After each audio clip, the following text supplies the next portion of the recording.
गाजराचा सीझन संपायच्या आत एकदा तरी हा पदार्थ झालाच पाहिजे. इतके सारे गाजरं पाहून तर तुमच्या लक्षात आलंच असेल की आज आपण काय बनवतोय. तर जास्त वेळ न वाया घालविता लगेचच आपण रेसिपीला सुरुवात करूयात. तर त्यासाठी मी इथं काय केलंय, पाऊण किलो गाजरं घेतले आहेत.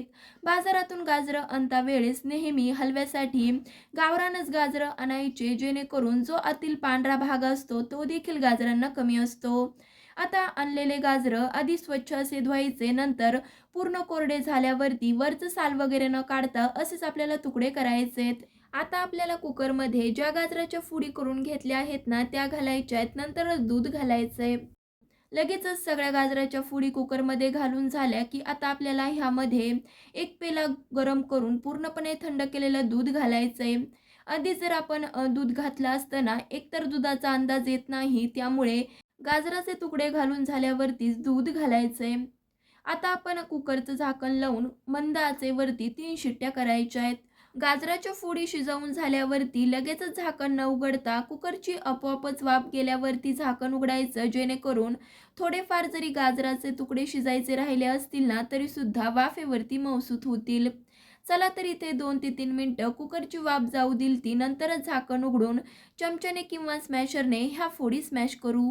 गाजर शिजवता वेळेस अजिबात घाई गडबड करायची नाही, मंद आचेवरती शिजवायच्या. थोड्याफार जरी स्मॅश करता वेळेस गाजराचे तुकडे राहिले तरी चालतील. ज्यावेळेस आपण हे मिश्रण परतवू, राहिलेल्या फोडी देखील स्मॅश होतील.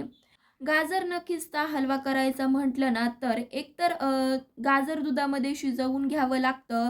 दूध भरपूर वापरल्यामुळे मिश्रण पातळ होतं, ते आटवत बसावं लागतं. हलव्यामधलं दूध आटलं की पुन्हा आपण ह्यामध्ये साखरेचा वापर करतो. साखर घातल्यावरती पुन्हा मिश्रण पातळ होतं. ते आटवत बसायचं म्हटलं की पाऊण तास आपला असाच जातो. पण ही पद्धत वापरून तुम्ही हा गाजर हलवा बनवला ना, तर 1 किलोच काय, अगदी 10 किलोचाही नक्कीच बनवू शकाल. गाजराचं मिश्रण चांगलं असं स्मॅश करून झालेलं आहे. लगेचच आता आपण पुढची कृती करू. तर त्यासाठी गॅसवरती कढई गरम करत ठेवली आहे. कढईमध्ये 1 मोठा चमचा साजूक तूप गरम करू. वजनी म्हणाल ना, तर इथे आपलं हे तूप 25 ग्राम आहे. तूप हलकंसं असं गरम झालं की लगेचच आपलं जे गाजराचं शिजवलेलं मिश्रण आहे ना, ते घालायचंय. तूप हलकंसं असं गरम असल्यावरतीच घालायचं आहे. जर तूप चांगलं असं गरम झाल्यावरती घातलत ना, तर तुपाचे शिंतोडे अंगावरती उडू शकतात. शिजवलेलं गाजराचं मिश्रण कढईमध्ये घालून झाल्यावरती गॅसची आच मंद करून तुपावरती 3 ते 4 मिनिटं चांगलं असं परतवून घ्यायचं आहे. अजिबात गॅस फुल करायचा नाही, नाहीतर अंगावरती त्याचे देखील शिंतोडे उडू शकतात. त्यामुळे मंद आचेवरतीच गाजराचं जे शिजवलेलं मिश्रण आहे ना, ते परतवून घ्यायचंय. 3 ते 4 मिनिटं तुपावरती चांगलं असं मिश्रण परतवून झाल्यावरती 1 वाटी साखर घालायची आहे. वजनी म्हणाल ना, तर इथे आपली साखर 200 ग्राम आहे.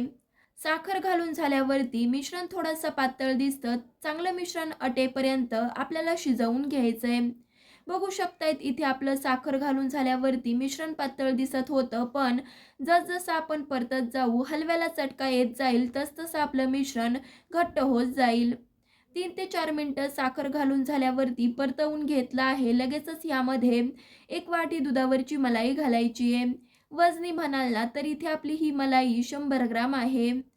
बऱ्याच वेळेस आपल्या घरात खवा किंवा मिल्क पावडर उपलब्ध नसते, पण दुधावरची मलाई सगळ्यांच्याच घरात उपलब्ध असते. त्यामुळे एकदा तरी दुधावरची मलाई घालून हा गाजराचा हलवा नक्कीच बनवा. चला तर दुधावरची मलाई घालून 3 ते 4 मिनिटं छान असा हलवा परतवून घेतला आहे. लगेचच आता भरपूर सारे काजू, बदामाचे तुकडे घालून शाही असा गाजराचा हलवा आपला तयार झालाय.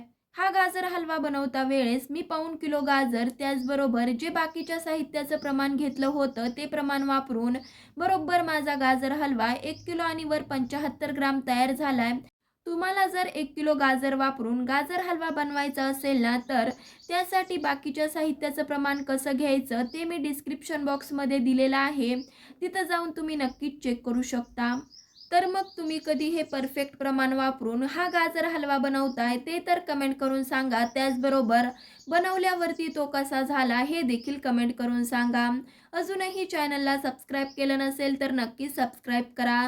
तर पुन्हा भेटूयात अशाच एका नवीन साध्या सोप्या रेसिपीसह. तोपर्यंत धन्यवाद.